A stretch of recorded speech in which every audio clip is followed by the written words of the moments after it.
I'll never forget the moment she grabbed my arm. It was a Tuesday afternoon, exactly 1 week after Michael and I said "I do" at the Riverside Country Club. I was walking out of Target with a bag of kitchen stuff, some new dish towels, a spatula, the kind of mundane things you buy when you're setting up your first shared home together. The sun was hitting that perfect angle where everything looks like a music video, and I was genuinely happy. Like, the kind of happiness where you catch yourself smiling at nothing and you don't even care if people think you're insane. Then she stepped in front of me. I almost ran into her. She was maybe mid-50s, dressed in a gray cardigan that had seen better days. Her hair pulled back so tight it looked like it was giving her a permanent headache. Her eyes were red-rimmed, like she'd been crying or hadn't slept in days. I didn't recognize her at all. "Ashley?" she said. Not asked, said, like she'd been waiting for this moment. "Yeah?" I adjusted my Target bag, suddenly uncomfortable. This woman was staring at me with an intensity that made my skin crawl. She leaned closer and lowered her voice. "You need to be very careful with your husband. There are things about him you don't know, things that could destroy you." Then she was gone, just turned and walked away before I could even process what she'd said. I stood there in the parking lot like an idiot, my heart pounding, watching her disappear into the afternoon crowd. I should have asked her name. I should have demanded an explanation, but I didn't. I just got in my car and drove home, trying to convince myself it was nothing, some crazy person. Wrong place, wrong time. The kind of weird encounter you file away and forget about. Except I didn't forget about it. That night, I didn't tell Michael. I told myself it was stupid, that there was no point worrying him over some random encounter with a stranger. But the truth? I was already starting to wonder if she was right. Let me back up. Let me tell you about the before part, the part where everything was still golden and I believed my marriage was going to be perfect. Michael and I met 3 years ago at a marketing conference in Chicago. I was working for a mid-size advertising firm, doing social media strategy for B2B clients. Not glamorous, but stable. Good salary, 401k matching, the kind of job your parents are proud of. He was presenting on consumer behavior trends, and I remember thinking he was the most confident person I'd ever seen. Not arrogant, confident. There's a difference. He had this way of breaking down complex data into stories that made sense, that made you care. He asked me to coffee after his panel. "I noticed you taking notes the whole time," he'd said, gesturing at my notebook. "Most people just check their phones." "I actually wanted to be here," I told him. He smiled. "Good. That makes this less weird." We dated long distance for 6 months, him in Denver, me in Chicago, before I made the decision to move. My boss wasn't thrilled, but she understood. You don't pass up a relationship that feels like the real thing. You just don't. Michael worked in real estate development. Not just any real estate, luxury developments. He was the VP of a company called Westbrook Properties, and they had projects all over Colorado and Wyoming. Nice projects. The kind of places where people paid $2 million for a mountain view and never looked back. He made good money. Not obscene, but comfortable. Like, we could afford a nice house in a good neighborhood, comfortable. When he proposed, it was perfect. He did it at Red Rocks, at sunset, with a ring that I later learned cost him 3 months' salary. Classic, right? I cried. My mom cried. We started planning the wedding immediately. The wedding was June 15th. 230 guests. My mom spent 4 months coordinating with the venue coordinator, the florist, the caterer. My dad walked me down the aisle. Michael's mother, Linda, wore a navy dress and cried happy tears. Everything was like a magazine spread. Seriously. The photographer sold 3 of the photos to a wedding blog. Michael's best man was his business partner, Brandon. They'd known each other since college, and Brandon was just as charming as Michael, maybe more so. He gave a toast that had everyone laughing, talking about how Michael had finally grown up enough to commit to something besides profit margins. Everyone laughed. It felt earned. The honeymoon was Cabo, 5 days. We stayed at an all-inclusive resort where the bartender knew your name by day 2. We had sex in the ocean. We got matching temporary tattoos of tiny cacti. We talked about kids, Maybe in 2 years, after we'd saved enough for a down payment on something bigger than the starter home we'd just bought. Everything felt planned out, safe, right. That's what made the Target parking lot moment so jarring. We bought our house 2 months before the wedding, a 4-bedroom colonial in the Cherry Creek neighborhood of Denver, with a finished basement and a backyard that got afternoon sun. It was the kind of house I dreamed about as a kid: real hardwood floors, a kitchen island, a master bedroom with a walk-in closet. We'd put down 15% and gotten a solid mortgage rate. The monthly payment was steep but manageable with both our incomes. Michael had handled most of the paperwork. I'd signed things: the inspection report, the title documents, the final mortgage papers at the title company. But honestly, it was a lot of legal jargon, and I trusted him. Why wouldn't I? This was my husband. This was someone I was going to spend the rest of my life with. The first week back from Cabo, Michael went back to work.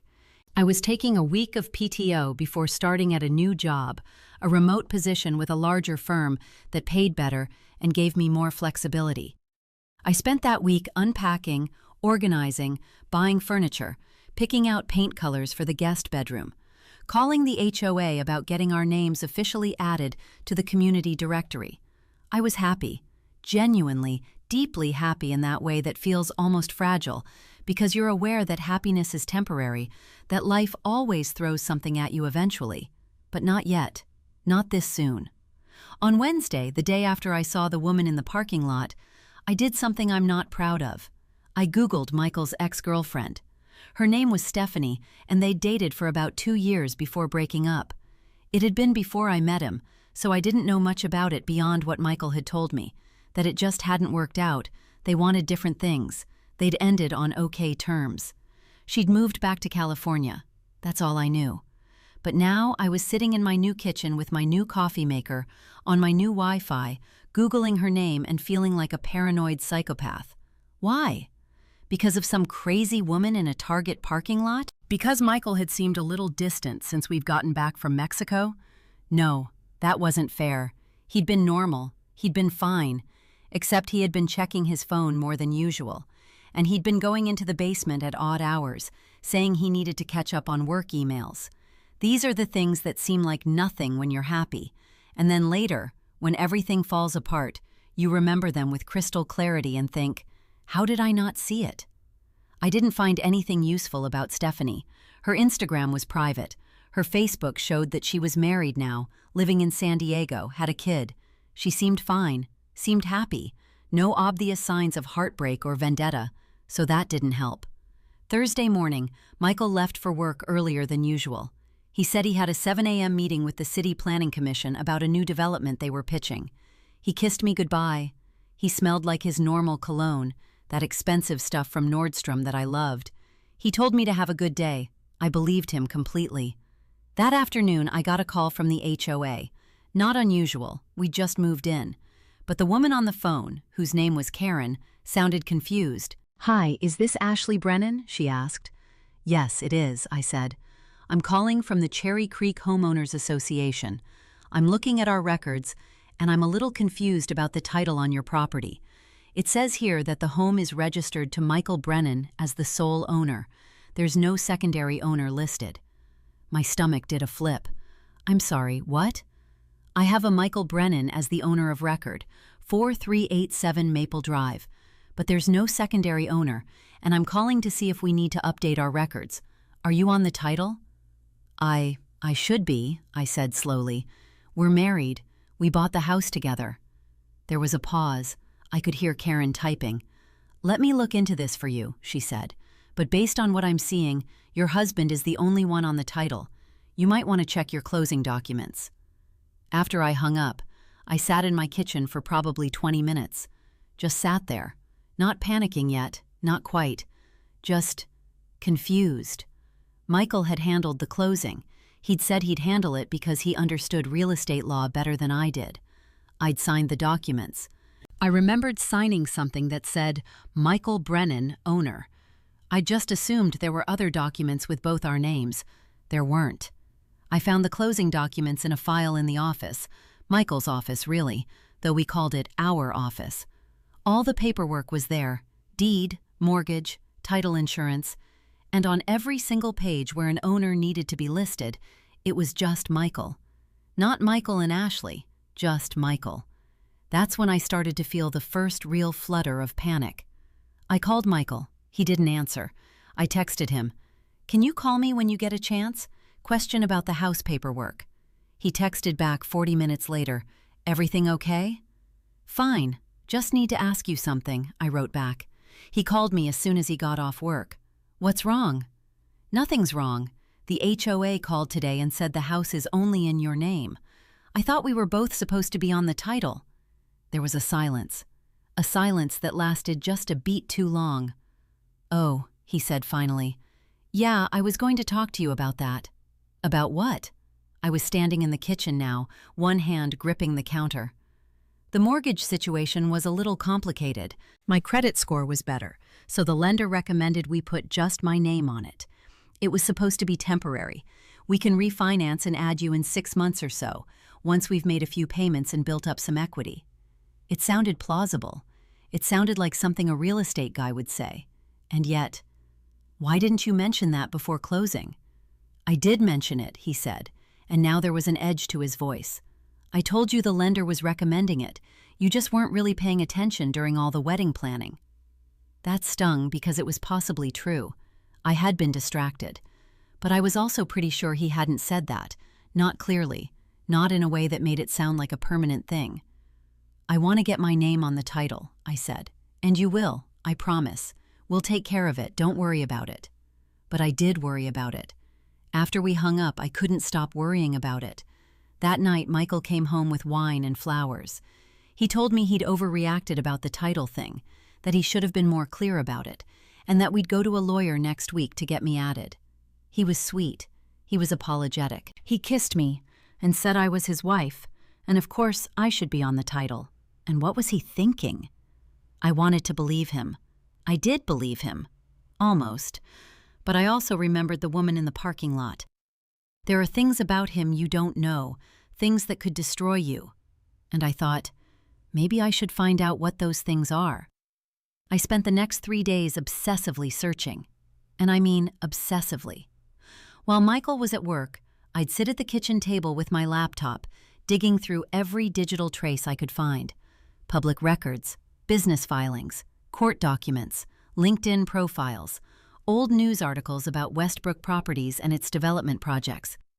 The house kept nagging at me. Why would he put it only in his name if he wasn't planning something? Why lie about it? Even a small lie, a lie of omission, on your honeymoon. That's the thing about marriage. You notice the small lies because you're trained to notice them. You catch yourself cataloging them like evidence. By Friday morning, I'd found something. Michael's business partner, Brandon. The same Brandon who'd given that charming toast at our wedding. I was scrolling through Colorado property records, something I'd never done before, something that made me feel like a private investigator and also like a paranoid wife, when I saw a property transfer from 2 years ago. A condo in Lodo, Denver's trendy lower downtown neighborhood. The property was transferred from Westbrook Properties LLC to Brandon Chen, individual owner. Nothing strange about that. Except when I looked at the business filing for Westbrook Properties, the ownership structure showed Michael as the majority shareholder and Brandon as a minority owner. So why would a company sell an asset to its minority partner at what looked like below market value? I didn't know enough about real estate to say for certain that something was wrong, but something felt wrong. That evening, Michael came home at 6:47 p.m. He always came home around 6:45. He kissed me on the forehead, went upstairs to change, came back down with a beer. Normal. Everything normal. "How was your day?" he asked, settling onto the couch next to me. "Fine," I said. "Quiet. I was doing some research for work." "Yeah? What kind of research?" "Just market stuff," I lied. "How was the planning commission meeting?" He blinked for just half a second. "It went well. They're moving forward with the zoning variance we requested." I watched his face. I was looking for a tell, some sign that he was lying to me the way I was lying to him. But Michael was good.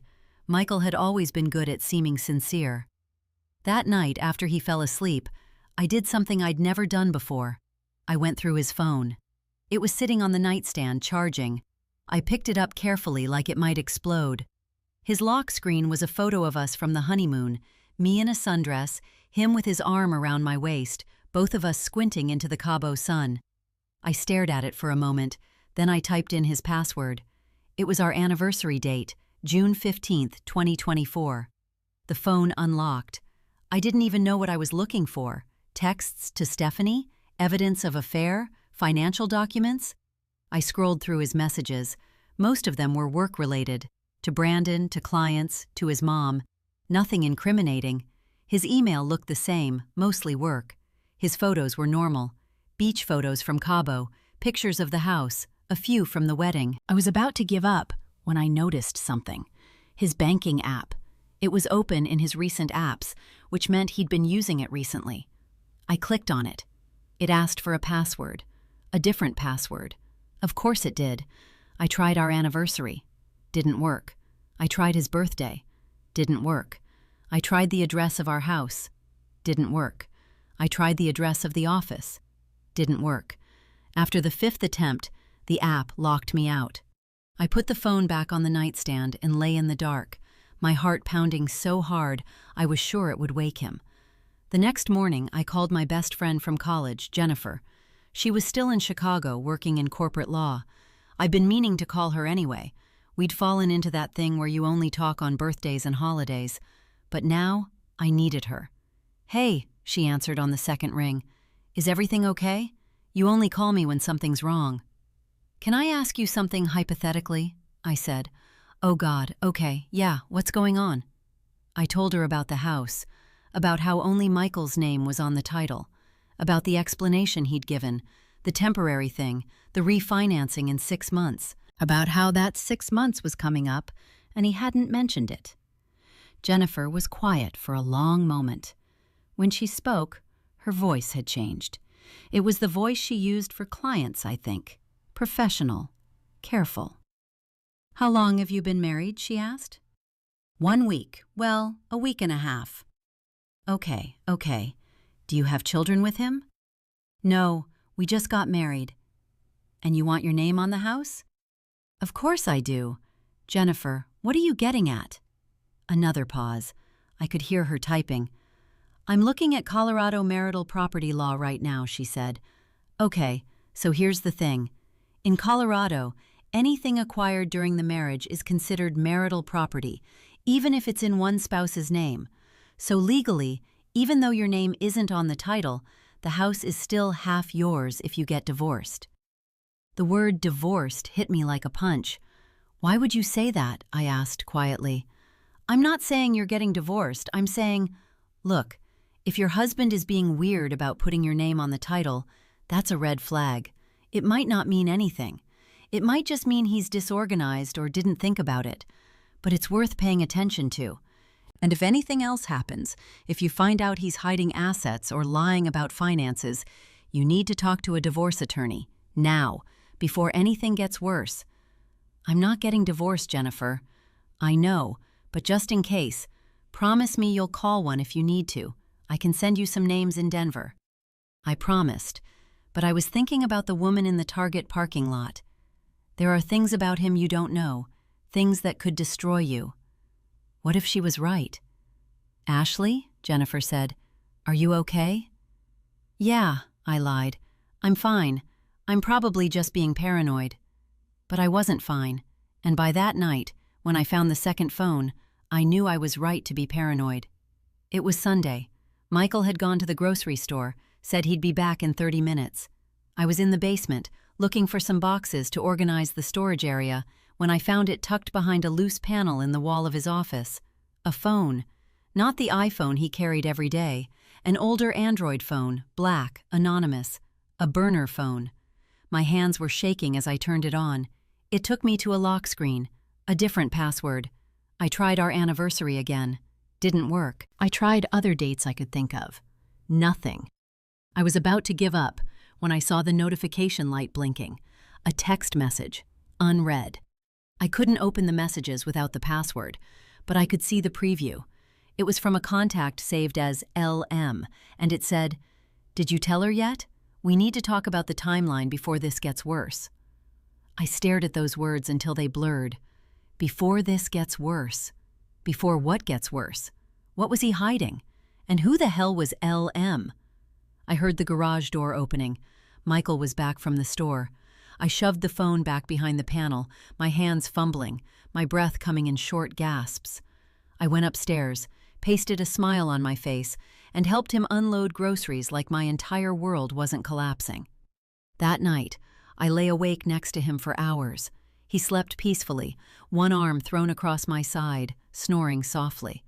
And I thought about everything I didn't know, about the house that wasn't really mine, about the business deals I didn't understand, about the burner phone hidden in the wall, about the woman in the parking lot who'd known something was wrong. And I thought about something else. If Michael was hiding things from me, there had to be a reason. And if there was a reason, there had to be evidence. Real evidence. Not just a gut feeling and a hidden phone. Monday morning, I called in sick to my new job. I told them I had food poisoning. Then I drove to the library instead of sitting at home, where Michael's cameras might have covered the driveway. I used a library computer to search for private investigators in Denver. It felt insane. It felt like the kind of thing people did in movies, not in real life. But real life was becoming a movie anyway, wasn't it? Real life had a woman warning me in a Target parking lot. Real life had a hidden phone and a house I didn't own. I found someone named Mark Donovan. He had a small office in Cherry Creek, not far from our house. His website said he specialized in infidelity investigations and financial fraud cases. I called the number. "Donovan Investigations," a gruff voice answered. "Hi," I said. "I'm looking for someone to help me with a situation. I think my husband might be hiding something. Financial stuff, maybe. Or, I don't know. I need to know what he's doing." There was a pause. "You're going to want to come in and talk," Mark said. "Can you do today?" I could. I was already in the car. Mark Donovan's office was small and cluttered, the kind of place that smelled like old coffee and burnt-out hope. The walls were covered with photos, candid shots of people with other people, financial documents, screenshots of text messages, a visual catalog of human betrayal. "So your husband's been married a week," Mark said, leaning back in his chair. He was maybe 60, with the weathered face of someone who'd seen every variation of human dishonesty. "And you already think he's hiding something?" "I know he's hiding something," I said. I told him about the house, the burner phone, the text from LM. I left out the woman in the Target parking lot because that sounded crazy when you said it out loud. Mark listened without interrupting. When I finished, he pulled out a yellow legal pad. "I can do a financial audit," he said. "Pull his credit reports, business filings, property records, bank statements if you can get access. That'll tell us if there's hidden assets or unusual transfers. I can also do phone records, social media analysis, surveillance if needed. The works run about $5,000 up front, plus expenses." $5,000. That was my security deposit for the apartment I'd left in Chicago. That was real money. "Do it," I said. For the next 2 weeks, I lived a double life. By day, I was the happy newlywed. I went to work on my laptop, attended a work meeting, made dinner, had sex with my husband like nothing was wrong. By night, I communicated with Mark via encrypted email, providing him with any information I could access. Michael's passwords were harder to crack than I'd hoped, but I found a spreadsheet on a shared Google Drive, just filed away in a folder called House Stuff, that had a list of properties. Not just our house. 7 properties, all over Denver and the surrounding areas. And next to each one, a list of initials. MB, BC, LM. LM. I sat at my kitchen table at 2 a.m., staring at those initials, trying to think of who it could be. A business partner? A silent investor? A mistress? I emailed the spreadsheet to Mark. 3 days later, Mark called me. "I need you to come in," he said, "and I need you to bring your car keys and a go bag." My stomach dropped. "What do you mean, a go bag?" "Just trust me. 1 hour. Come alone." I told Michael I was meeting Jennifer for lunch in downtown Denver. I packed a bag with clothes, my birth certificate, my social security card, my credit cards. I felt like I was planning a heist. I felt like I was betraying someone. I felt like I was saving my own life. Mark's office was empty except for him. He had documents spread across his desk, property records, business filings, and something that made my blood run cold, a photograph. It was Michael. Michael and a woman I'd never seen before. They were at a restaurant, leaning close across a table, her hand on his arm. The photo was dated 2 weeks ago, a week after our wedding. "That's Linda Morris," Mark said. "She's the LM in your spreadsheet. She's a commercial real estate developer, works with your husband on acquisitions. According to public records, she owns or co-owns 4 of the 7 properties on your list." "Are they—" I couldn't finish the sentence. "Having an affair? Maybe. But that's not the main problem." Mark pointed to another document. "The main problem is this. It's a deed of trust, filed 3 days before your wedding. Your husband transferred the house to a revocable trust. The beneficiary isn't you. It's listed as Michael Brennan and heirs." I stared at the document. The words blurred together. "What does that mean?" "It means if anything happens to him, the house goes to whoever he designates as his heirs, not to you. You're his spouse, but you have no claim on the primary asset. It also means the house can't be touched in a divorce. A revocable trust bypasses marital property law." The room was spinning. "He did that on purpose." "Yeah, he did." Mark slid another folder across the desk. "There's more. I pulled his financial records going back 5 years. He's been systematically moving money, large transfers to accounts in Linda Morris's name. We're talking 6 figures. And get this, 2 months before he proposed to you, he took out a $100,000 personal loan. The purpose listed was home improvement, but there were no home improvements. The money went to an LLC called Cherry Creek Holdings. Guess who the principal officer is?" "Brandon," I whispered.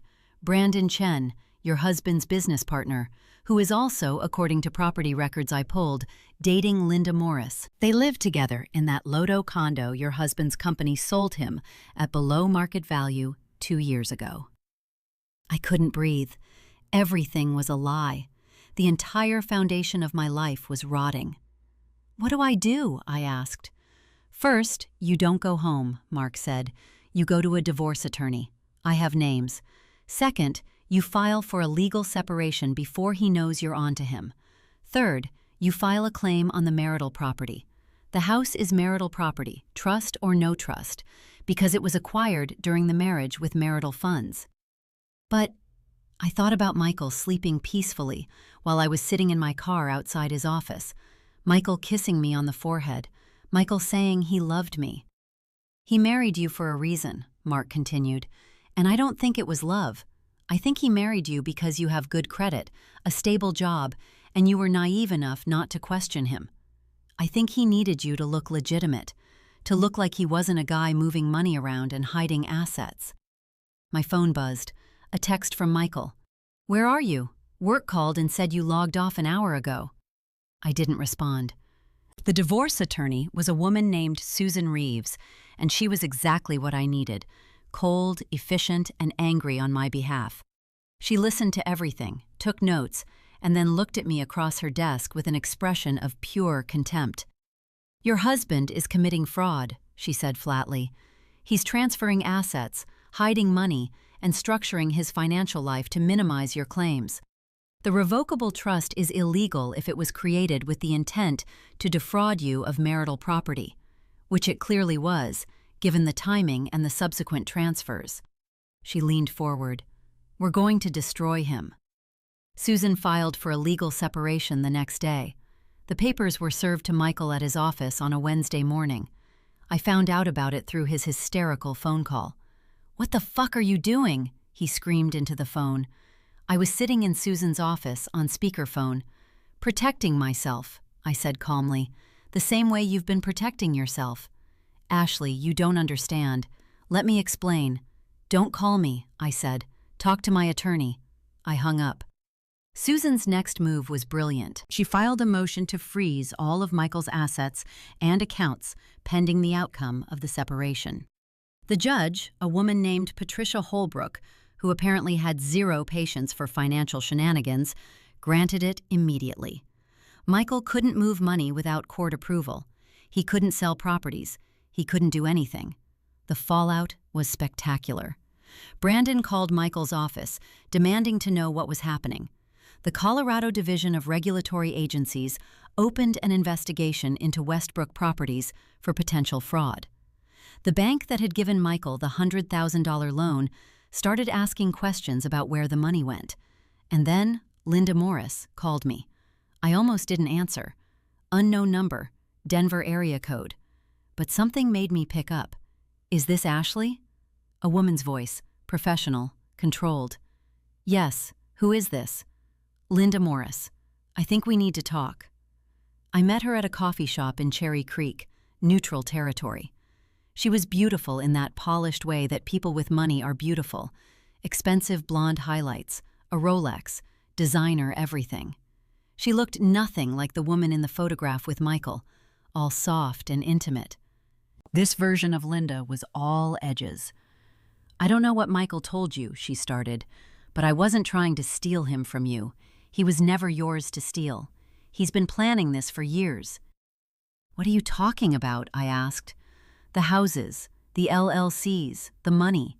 She stirred her coffee. Michael and Brandon came up with a scheme about 5 years ago. They were taking investor money for development projects, but they were skimming off the top, moving funds into personal accounts, creating fake shell companies, buying properties in their own names, and then selling them through the business at inflated prices. It's an old scam. Make money dirty, then legitimize it through real estate. My hands were shaking. Why are you telling me this? Because I was part of it, she said, and because Michael planned to leave you high and dry once he'd moved everything into trusts and hidden assets. You were just the front, the respectable wife, the alibi. Once the dust settled, he was going to divorce you and keep everything. How do you know that? Because he told me. 3 days before your wedding, he told me he was marrying you because your credit was perfect, because you had a stable job, and because you wouldn't ask hard questions. He said you were the right fit for the short term. Linda leaned forward. I'm telling you this because I'm also getting out. I'm taking a deal with the FBI. The FBI. You're cooperating? I asked slowly. I am. I've been recording conversations with Michael and Brandon for the last 6 months. I have emails, text messages, wire transfers. I have everything. She slid a card across the table. This is my attorney, and this is the FBI agent handling our case. You should talk to him. Your husband isn't just committing fraud. He's committing wire fraud, which is federal. He's going to prison. The next 3 months were a blur of depositions, forensic accountants, and FBI interviews. The investigation expanded beyond just Michael and Brandon to include 6 other people, contractors, investors, business associates. The amount of money involved was staggering. Nearly $3 million had moved through the shell companies and trusts. The federal charges came down in September. Wire fraud, money laundering, conspiracy. Michael was arrested at his office and let out in handcuffs while his employees watched. The story made the Denver Post. Local real estate executive charged in multi-million-dollar fraud scheme. My name wasn't in the article, but everyone knew. Within a week, the entire story was in the society pages of the Colorado newspapers. Bride of fraud executive claims marital assets. The wedding photos that had been so beautiful 3 months earlier now felt like evidence of deception. My parents flew out. My mom held me while I cried, and my dad made phone calls to people he thought might help. Jennifer drove up from Chicago for a week and sat in Susan's office with me while we went through the details of the asset recovery. The house was the first thing we secured. Susan filed a motion claiming it as marital property, and the judge agreed. The revocable trust was found to have been created with fraudulent intent, and it was dissolved. My name was added to the title, and the house was placed into a constructive trust until the divorce was finalized. The other properties were more complicated. Some belonged to the shell companies, which were now in federal custody. Some belonged to Brandon and Linda, and those became part of a complex web of civil lawsuits. In the end, the court ordered that any equity in those properties be distributed to the victims of the fraud scheme. There were other victims, people who'd invested money in development projects that never happened, contractors who hadn't been paid, banks that had been defrauded. I wasn't the only person Michael had lied to, but I was the one closest to him. The divorce was finalized in November, exactly 5 months after we got married. I stood in the courthouse with Susan, and we watched as the judge signed the papers. "Anything else?" the judge asked, looking up from the documents. "No, Your Honor," Susan said. "We're satisfied with the settlement." I was keeping the house. I was awarded half of the remaining marital assets, which, after the fraud investigation and asset seizures, wasn't much. But it was something, enough to pay back my security deposit and build a small cushion. Michael was sentenced in December, 12 years in federal prison. He'd be 54 when he got out, if he made it that far. I didn't go to the sentencing. I didn't need to see his face. I didn't need to hear whatever explanation or excuse he'd prepared. I'd already heard enough lies to last a lifetime. 3 weeks before Christmas, I got a letter. No return address, just my name on the envelope. Inside was a handwritten note. "I'm glad you figured it out. I couldn't tell you directly. I'd signed an NDA with the company, but I needed you to know. You deserved better. LM." Linda had also included something else, a newspaper clipping from a local Denver paper dated 3 years ago. The headline read, "Real estate developer accused of financial abuse in divorce." The accused was Michael. The accuser was Stephanie, the woman in the Target parking lot. It took me another week of searching to find her contact information. She was living in San Diego, married to someone named David with 2 kids. I almost didn't reach out. What was the point? She'd warned me. I hadn't listened, but I called her anyway. "I just wanted to thank you," I said when she picked up, "for the warning, for caring enough to reach out even though you didn't know me." There was a long pause. When Stephanie spoke, her voice was shaky. "He did the same thing to me," she said. "He married me, put everything in his name, and then I found out he'd been hiding money the entire time. When I tried to leave, his lawyer made my life hell. It took me 3 years and $40,000 to get out. I knew he was doing it again. I saw the wedding announcement in the society pages, and I had to try. I had to warn you." "How did you know?" I asked. "Because I know him, really know him, and I knew exactly what he was capable of." We talked for an hour. She told me about her divorce, about the financial abuse, about how she'd rebuilt her life in California. She told me I'd done the right thing, that I'd been brave, that she was proud of me for getting out so quickly. "Most people take years to figure it out," she said. "I was lucky to have my sister push me. You did it on your own." It's been a year now. I'm living in the house, my house, and I've painted the kitchen a soft yellow. I'm working remotely for a company that pays better than my previous job, and I've gone to therapy to process everything. My therapist says I have hypervigilance around trust, which is just a fancy way of saying I'm terrified of being lied to again. I don't trust people easily anymore. I check things. I verify things. I've learned about financial documents and asset protection and the importance of having your own attorney review anything you sign. I think about Michael sometimes. I wonder what his life is like in federal prison. I wonder if he feels any remorse, or if he's still convinced that what he did was fine, that I was just too naive to understand. I think about the woman in the Target parking lot, Stephanie, and I'm grateful that she had the courage to warn me, even though I didn't listen. Especially because I didn't listen. Sometimes we have to figure things out on our own. And I think about the lesson, the one that took a hidden phone and an FBI investigation and a $100,000 legal bill to learn. Trust, but verify. Always verify. And never, ever let someone else be the only one on the title to your life.